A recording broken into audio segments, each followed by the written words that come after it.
Welcome to WYSE Radio. I'm your host, Rod Wise, aka Just Wise.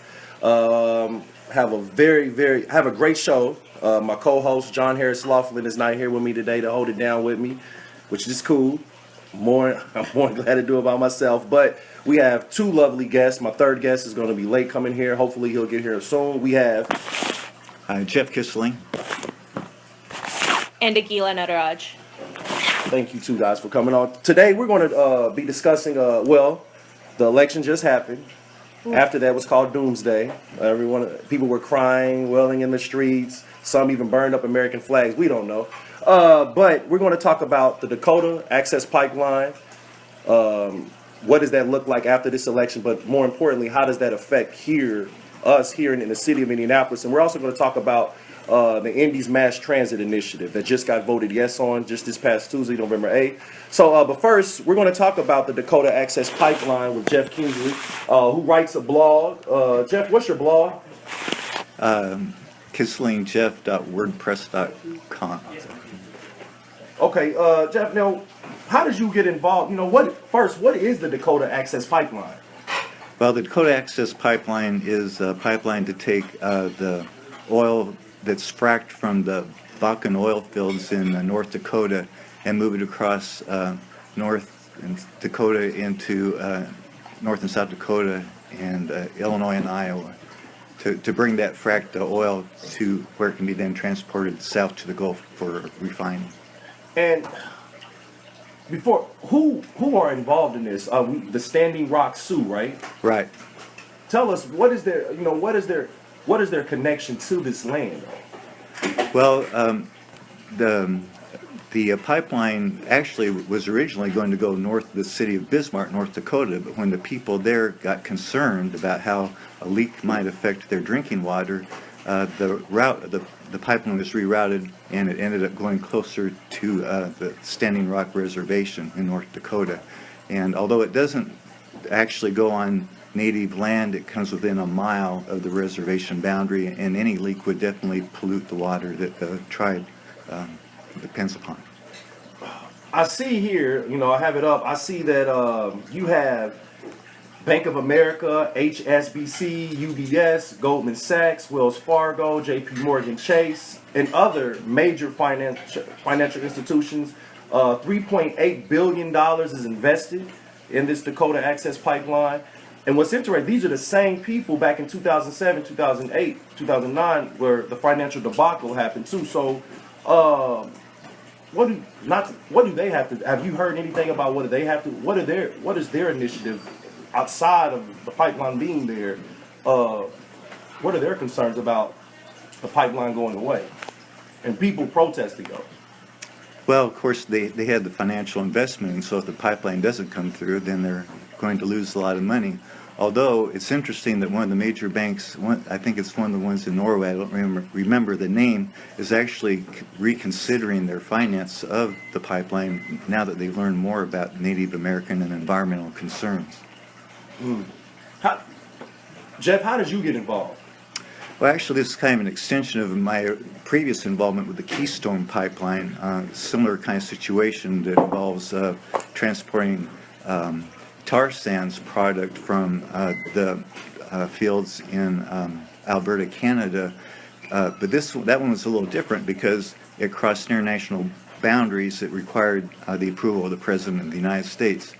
And so that was how the environmental movement finally found a way they might get a handle on how to address environmental concerns, because prior to that, it was such a vague thing we couldn't get a handle on some way to really try to stop the fossil fuel investment.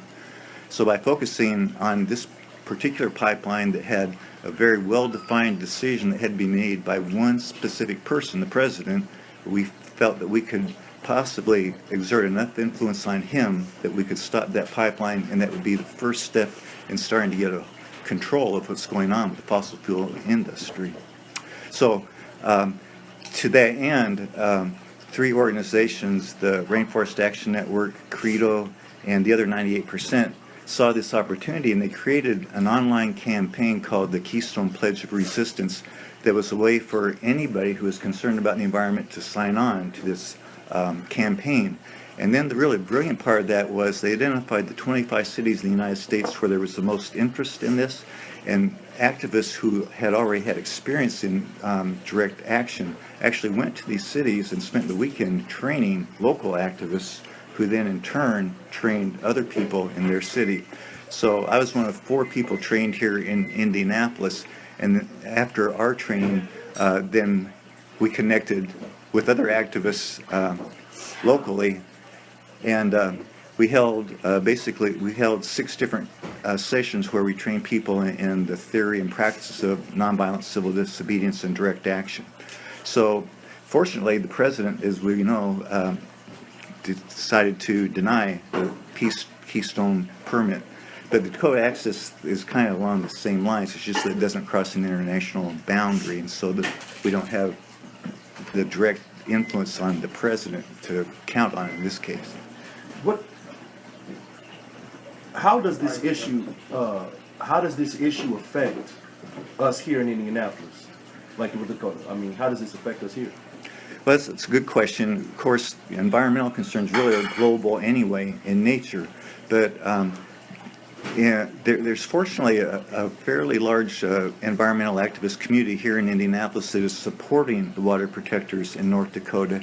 And if there was a spill, see, the problem specifically, the unique problem with the Dakota pipeline is that it's supposed to be built underneath the Missouri River. And if it leaks, and as we know with pipelines, it's not a question of if, but when they'll leak. Depending on the size of the leak, you could potentially pollute the entire Missouri River and all the farmland, cities, and towns' drinking water for the whole Missouri River. And, that's going to affect, water supply for the whole Midwest, probably the whole country. It will affect the food supply if, crops are impacted. So here in Indianapolis, we've already had 2 fairly large demonstrations to kind of raise awareness, and fortunately there's some people who have connections with Native Americans, and so we had a fairly large Native American presence here in Indianapolis, because our goal is really to try to support Native Americans in their effort to stop the pipeline. I like that. The goal is to help them out, not because you want the pipeline to end, because you want the indigenous, to keep their land and have something. The indigenous, historically, this has always been a pattern with the indigenous in the West. Broken treaties. Exactly. Exploitation of those lands as far as for natural resources. So this has always been a systemic issue for the indigenous. So this is a continuous battle ever since, around the 17th century when Europe decided that America was going to be the new land to dump Europe's trash in. But that's another historical story. But probably 16.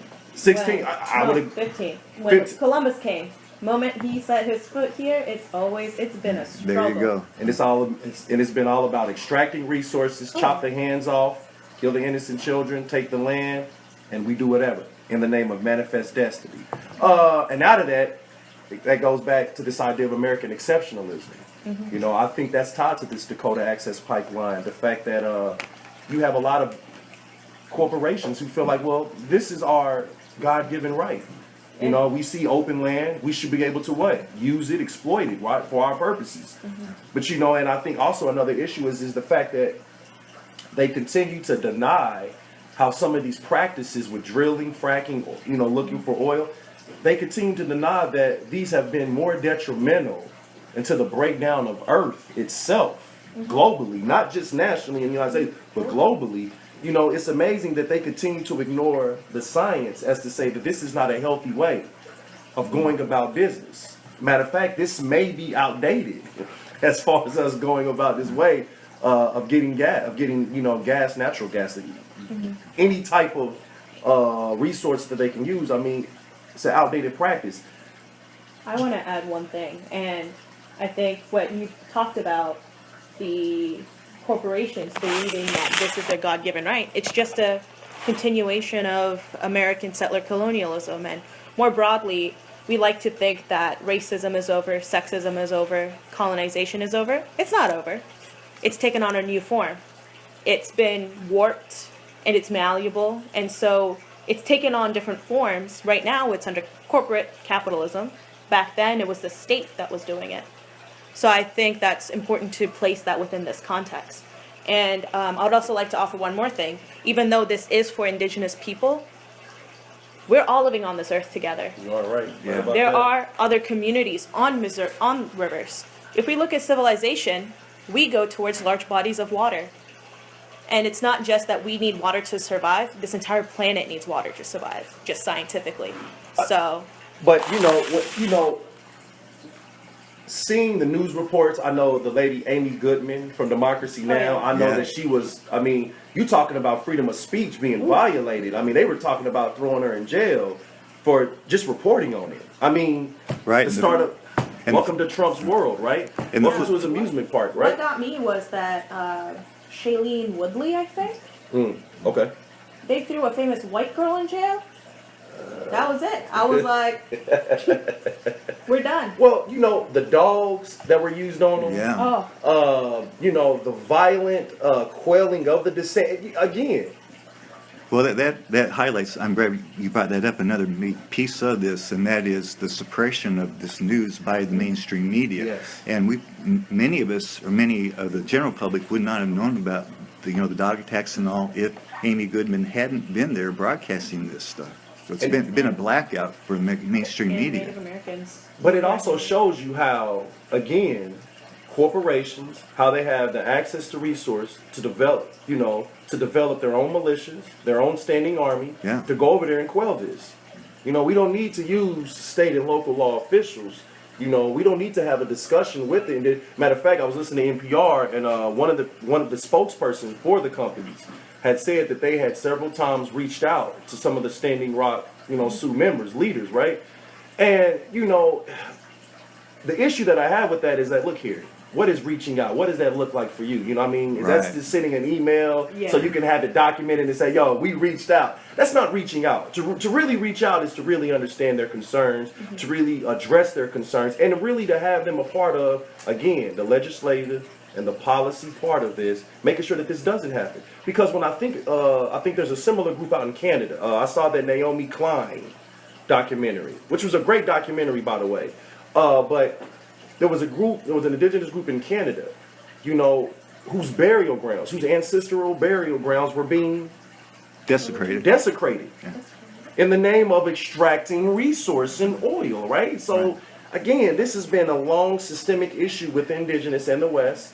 I think it would continue to be a long contentious issue between the indigenous and the West because, again, the West has always saw themselves as being homogenous, meaning that it's only one way we're going to do this. It's only one particular brand that we're going to promote, only one particular brand that action that we're going to advocate for, and if that is anybody that goes, one, they're unpatriotic. Let's deem them like that. So I mean, whew. Now, Jeff, what are what are things that people here in Indianapolis can do to address the Dakota Access Pipeline and issues like the Dakota Access Pipeline? What are things that we can do here in Indianapolis to help with that? Okay, well, there are a couple of things. One is based upon what we're hearing from the Trump administration, because it looks like not only will the Dakota Access Pipeline probably be approved, one of the issues there is that Trump himself has a significant investment in the companies that are developing the pipeline. But beyond that, it looks like Keystone is going to be back on the table too. So we'll probably be reactivating the Keystone Pledge of Resistance. So if people are interested, we will probably be holding some more training sessions, and some direct civil disobedience actions will probably come from that. This week, people have the opportunity to come to the Idle Jordan Museum this Tuesday at 2 o'clock, where we'll be gathering again. And our intention is to march from there downtown and stop at several of the banks that are involved in funding the Dakota Access Pipeline. Specifically here in Indianapolis, that would be the Chase Bank and the PNC banks. Okay. And we also plan, and so the idea is that some people who have accounts in both those banks will go in and close their accounts and let them know why they're closing the accounts. And we also plan to stop by Senator Donnelly's office. So this Tuesday at 2 o'clock at the Idle Jordan Museum will be one way to start to get involved, and then you get connected with the people involved here in Indianapolis locally. Again, this is WYSE Radio. I'm your host, WYSE, here with Jeff Kingsley and Aguila. We're talking about the Dakota Access Pipeline, and we're going to be transitioning real soon into the Indy mass transit. But these are all connected. Issues like these, initiatives like this, are all connected. There's nothing that's separate from each other. They're all connected in how they affect all of us. We're going to take a real quick break. We'll be back in 5 minutes to talk to Aguila about Indy's mass transit. This is Raw Wise. Question everything. Peace.